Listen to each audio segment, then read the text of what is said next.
ग्राम युवक को हत्या दिनकू दिन बढ़ी चली नृशंस मानक हत्याकांड। घरे शोइथिला बेले युवक को नृशंस भावे हत्या करिसेंती दुर्बृत्त। एभली घटना सामना को आसिछि गंजाम जिल्ला। एभली घटना रे परिवार रे शोकर छाया खेली जाइछि।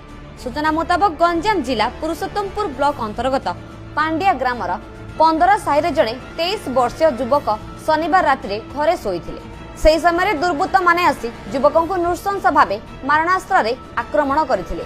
मृत युवक बापा घर बारंडा शोइथिले। राति रे पानी पीबा पाई घर भितर को जीवा बेलकु तांको पुओ रक्त जुड़ुबुड़ होई पड़िथिले। पुओ को एभली अवस्था देखि संगे संगे तांको हिंजिली काटू मेडिकल को नेइथिले। सेठारे चिकित्सा हेउथुवा समय डाक्टर तांको मृत घोषणा करथिले। खबर पाई पुरुषोत्तमपुर पुलिस पहुंची तदंत चलाइछि। तेबे एही हत्याकांडर कारण अस्पष्ट रहितला बेले 2 दिन तले ग्रामर दंडनाच समय होइतिबा गंडगोल कारण को नै एही हत्याकांड घटितिबा अनुमान करा जाउछि। ब्रह्मपुर संजय कुमार विश्वाल रिपोर्ट, खबर ओडिशा।